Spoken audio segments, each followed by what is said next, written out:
clarification on the evaluation and how student achievement works into that. Now, another, let's see if I can find my notes here. Okay, there was a lot of talk about concerns and not a lot of talk about strengths. So I'm going to wonder how many of the strengths are brought forward in the new plan. And that's going to probably take some detailed study, which we probably can't do right now unless you can tell me in general what the plan is to bring forth the strengths into the new plan. Well, strengths cannot be forgotten, of course. And so as we go, when we get a little further in, and I think we should take a look and kind of it'd be a check to say here were the strengths, and with this new model, how many of those strengths still are in. It's kind of a test. But the strengths, as I recollect the strengths, I don't see how those would be nullified or reduced. A lot of the strengths were that, for instance, the plan was, when you read the document, it's clear, and there were a lot of positive things that I don't think would change.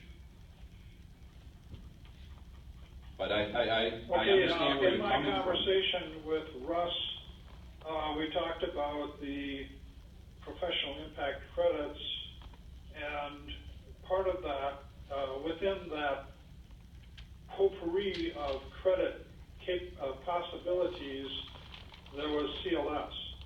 So it seems to me that CLS is becoming an optional item rather than a definite target. Is this correct? The plan does not minimize the importance of CLS. It does offer perhaps another alternative, but the CLS is still at the heart of this plan. It's a very good, systematic way to teach, and there are some concerns that it was too much focused on CLS and was preventing some employees to move to that last stage. We currently have 3.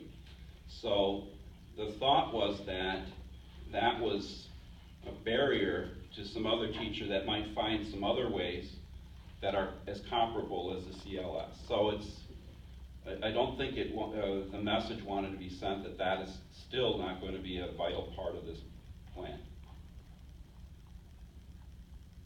Well, when you talk about it, as some teacher finding some other alternative, that does make it an optional item.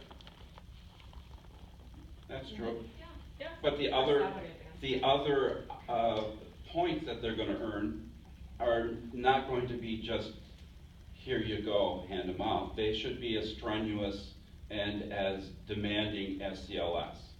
And if I could just comment a little bit. The Classroom Learning Systems is a model for continuous improvement practices. And continuous improvement practices remain embedded within the classroom and within the day-to-day activities. They're just not not the only way. They remain part of the compensation model as it's being developed now, but not the only way. So a teacher may be using many of the tools in a continuous improvement model, in a CLS model, but that may not be the way they're choosing to really look at gaining their professional impact credits. Well, my concern is still that CLS is made an optional item, and I see CLS as being one of the components of the current plan, which is focused on student success, in that it draws the student in and engages the student in working toward success as far as they can on their own initiative, so to speak. And another factor there is that if it's only practiced in some classrooms and a student moves from a CLS classroom to a non-CLS classroom to a CLS classroom, that's just going to be total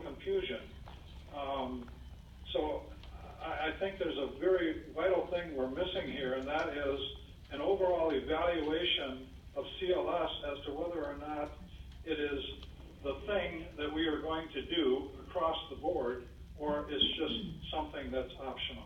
Or maybe it's not even something we should do at all.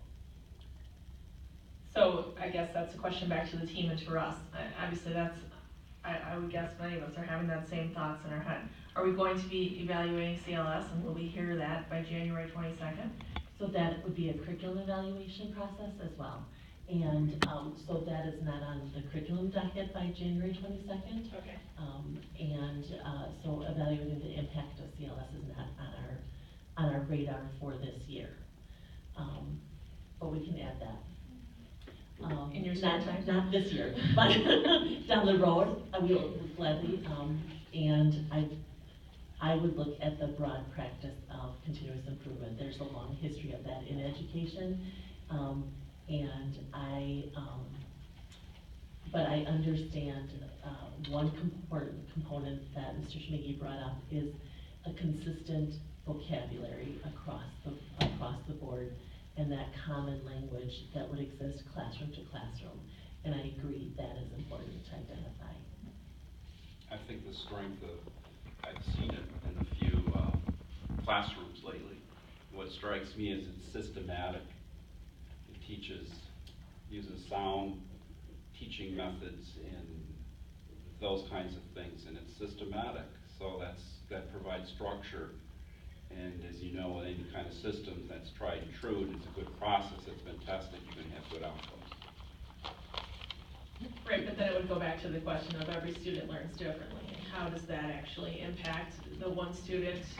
One student might learn really well from that. Another student might say, this is, way too systematic or way too, overwhelming to me to have to, I don't know all the details, but you know what I'm saying, every student learns differently. Well, there's different learning styles, yes. Right, so I think that, as we're looking at that, we need to, as we're always trying to make sure we're talking about our students first, that's a critical piece to me, to find out, not everything is cookie cutter. Not everything works exactly the same in one classroom versus another. Not every teacher, not every student are the same. So I know it's a really difficult task when we're looking at, hundreds and hundreds of students as well as teachers. So I would just say that we need to really, we want to put together a plan that works for our students, but also for our staff.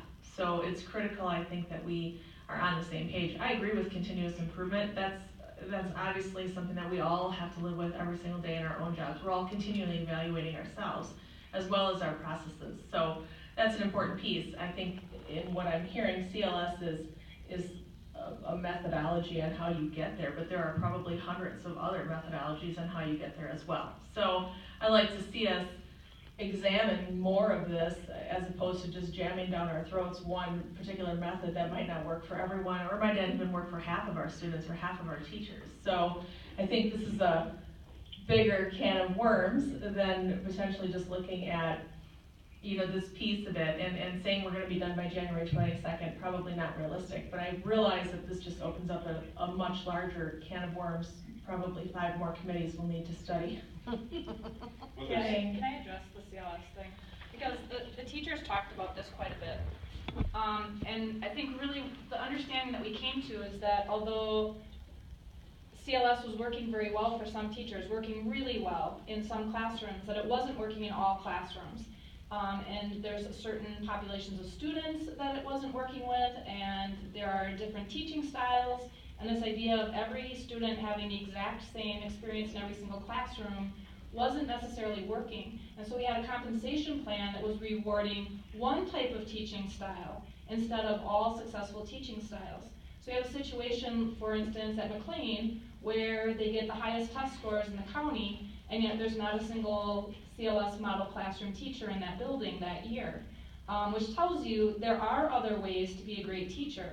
And so it was important to us to leave CLS in there because it's working. There are classrooms where teachers are doing phenomenal things with CLS. It clicks with their style, it clicks with the kind of students that they are teaching, and so we left it in there for that reason. But we also came to the understanding that it was just one of several different ways to show that you're growing in the profession. And so that's why we made that decision.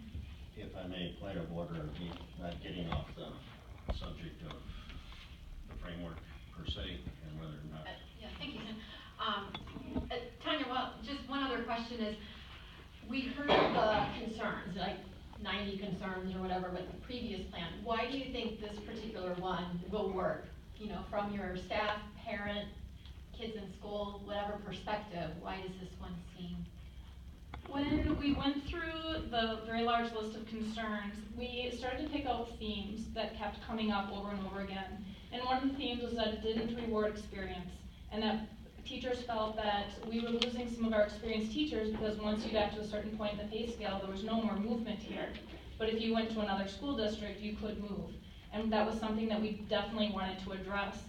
And so that's where we came up with the idea of the levels.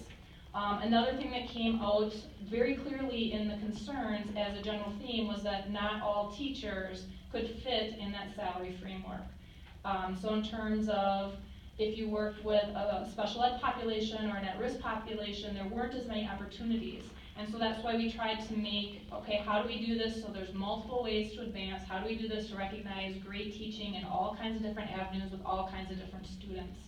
And so I think that because in this plan, and again, we did take the basic premise of the current salary plan and just said, okay, how do we add more avenues? How do we increase recognition of great teaching in the district? And I think that it's because of that wide variety that we came up with, that's why it will work. It incentivizes any kind of teacher, not just AP teachers or Project Lead the Way teachers. It gives the same incentives to an elementary school teacher as it does a middle school teacher, as it does a high school teacher.